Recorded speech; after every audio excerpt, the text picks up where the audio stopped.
Hi అండి, నమస్తే. Welcome to our channel. ఈరోజు అయితే నేను మీకు మిల్ మేకర్లతోని కూర ఎట్లా చేసుకోవాలనో చూపిస్తా. ఇక ముందుగా మనకి ఏమేమి కావాలంటే ఇన్ని మిల్ మేకర్లను అయితే నేను తీసుకొని నీళ్ళల్లో నానబెట్టుకున్నా. ఇవి చల్ల నీళ్ళే పోసుకున్నా అండి, వేడి నీళ్ళు కాదు. ఒక 10 నిమిషాలు నానితే మెత్తగా అయిపోతాయి మంచిగా. ఈ ఉల్లిగడ్డలు, పచ్చిమిరపకాయలు, కరివేపాకు, కారము, పసుపు, ఈ నూనె, టమాటా ముక్కలు, పల్లీలను అయితే వేపేసుకొని పక్కన పెట్టుకున్న, ధనియా పౌడరు, అట్లనే మనకు ఉప్పు అండి. ఇవన్నీ తీసుకొని ముందుగా మనం సిద్ధం చేసుకొని పెట్టుకుందాం. పల్లీలను అయితే ముందుగా పొడి చేసుకుందాము. ఇక చూసిందా, పొడి అయితే మెత్తగా అయింది. దీన్ని తీసుకొని పక్కన పెట్టేసేసుకుందాం మనము. ఇప్పుడు మనం టమాటా ముక్కల్ని కూడా మిక్సీకి పట్టేసుకుందాం. మిక్సీ జార్లో వేసుకొని మూత పెట్టేసుకొని మిక్సీకి పట్టుకుందామండి. ఇక టమాటా రసం కూడా మనకి ఇక రెడీ అయిందండి. ఇక ఇవన్నీ మనం సిద్ధం చేసి పెట్టుకుంటే కూర 10 నిమిషాలు కూడా పట్టదు. ఇక ముందుగా అయితే మనం పొయ్యి వెలిగించుకొని బాండి పెట్టుకొని ఒక చెంచా నూనె అయితే పోసుకుందాము. ఇక ఈ నూనె జర్ర వేడెక్కిన తర్వాత ఇందాక మనం నీళ్ళలో నానబెట్టుకున్నాం కదా, ఆ మిల్ మేకర్ల నుంచి నీళ్ళన్నీ గట్టిగా పిండేసేసి ఇప్పుడు ఈ నూనెలు అయితే మనం వేసుకుందాం. ఇక నూనెలు వేసుకొని ఈ మిల్ మేకర్లకు పచ్చి వాసన పోయిందాక సిమ్లో పెట్టుకొని మంచిగా అయితే ఎప్పుకోవాలండి. రంగు కలర్ చేంజ్ అయిన దాకా ఎప్పుకోవాలి. ఇక చూసిండ్రా, ఈ రంగు వచ్చేంత దాకా వేపుకోండి. అట్లయితే కూర కమ్మగా అయితే చూడండి.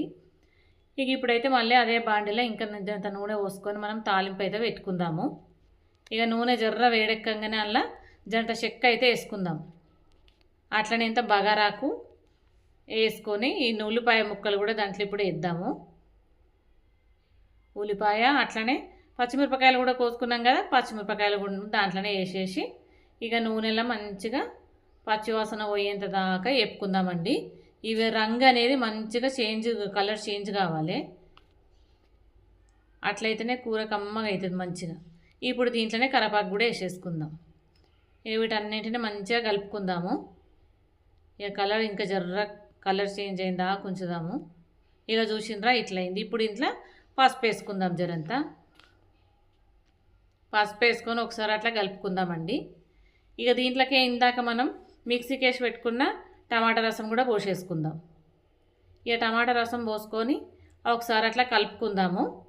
ఇక ఇదంతా పచ్చివాసన పోయి మంచిగా రంగు కలర్ చేంజ్ అయిన దాకా ఉంచుకోవాలి. దీన్ని కూడా ఇక మనకు చూస్తుంటేనే తెలుస్తుంటుంది ఇక కూర దగ్గర పడ్డదా ఏంటిదా అని. ఇక చూసిండ్రా ఇట్లా కుత ఉడికి మంచిగా నూనె పైనకు వస్తుంది చూసిండ్రా.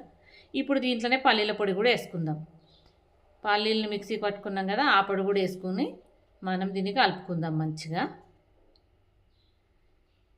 ఇక కూరలు తినోళ్ళు, చికెన్లు, మటన్లు తిననోళ్ళైనా ఇక ఈ కూర తింటే ఇక మస్తు మంచిగా ఉంటుంది. ఇక హోటళ్ళు, రెస్టారెంట్లు అటు ఇటు పోయి తినకుండా ఇట్లాంటి కూరలు చేసుకుంటే ఆరోగ్యం ఉంటుంది, కమ్మగా ఉంటుంది. ఇక ఇప్పుడు దీంట్లో జర ఉప్పు వేసుకుందాం. 2 చెంచాలు ఉప్పు వేసినాను నేను. అట్లనే 2 చెంచాల కారం అయితే వేసుకుందాం. ఇక ఉప్పు కారం నేను 2 చెంచాలు వేసినాను, మీరు 2 చెంచాలు వేసుకోకండి. ఇక మీరు ఎంత కూర వేసుకుంటారో చూసుకొని వేసుకోండి అని చెప్తుంది. ఇక ఇంత ధనియాల పొడి వేసుకుందాం. ఇవన్నీ వేసుకొని ఒక్కసారి అట్లా కలిపేసుకోవాలి దీన్ని. ఇక నూనెల ఉప్పు కారం ఇవన్నీ మంచిగా మగ్గేటట్టు సిమ్లో పెట్టుకొని చిన్నగా మంచిగా ఇట్లా కలుపుకోవాలి. ఇక ఇప్పుడు దీంట్లో జర్ర నీళ్ళు పోసుకోవాలి. నీళ్ళు పోసుకుంటే మనకి ఇదంతా ఉడుకుతుంది జర మంచిగా. పల్లీల పేస్టు అదంతా మంచిగా ఉడుకుతుంది. ఒక్క 5 నిమిషాలు అట్లా మనం మూత పెట్టుకుంటే ఇక కూర మంచిగా ఉడికిపోతుంది. ఇది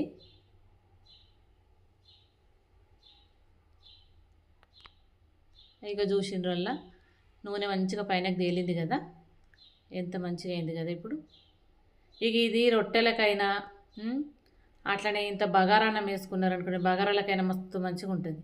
ఇక ఇందాక మనం వేపి పెట్టుకున్న మిల్ మేకర్లు ఉన్నాయి కదా, ఇవన్నిటిని ఈ గ్రేవీలో వేసేసుకుందాం. ఈ గ్రేవీలు వేసుకొని ఒకసారి అట్లా కలుపుకుందాం. ఇక చూడండి ఎంత మంచిగా కనిపిస్తుంది కదా, తింటే కూడా అట్టే ఉంటుంది చూడండి. ఇక ఇప్పుడు ఈ ముక్కలు అన్నీ ఈ రసాన్ని అంతా పీల్చుకుంటాయి కదా ఇవి. ఇక అందుగురించి ఇంకా జర నీళ్ళు పోసుకోవాలి. ఇంకా జర గ్రేవీ కావాలి కదా, ఇంకా జర్ర నీళ్ళు పోసుకుందాం. ఇంకా జర నీళ్ళు పోసుకొని ఒక 10 నిమిషాలు ఇవంతా రసం పీల్చుకునేదాకా జర ఉడకబెడదాం. ఒక 10 నిమిషాలు ఉడకబెడితే ఇక మన కూర అయిపోయినట్టే. ఇక ఎక్క టైం కూడా ఏం పట్టదు. ఈ ఇంటికి వలన చుట్టాలు వచ్చినప్పుడైనా ఇక మటన్లు చికెన్లు దేనికో లేకపోయినా ఇన్ని మిల్ మేకర్లు ఉన్నాయనుకోండి, దబ్బున పోసి ఇట్లా కూర చేయడమే. ఇక చూసిండ్రా నూనె ఎంత పైనకి జల్లింది కదా. కొంచెం కొత్తిమీర అయితే వేసేసుకుందాం. ఇక కొత్తిమీర వేసుకుంటే కొత్తిమీర వాసనకి ఇంకా కూర ఇంకా కమ్మగుంటుంది చూడండి.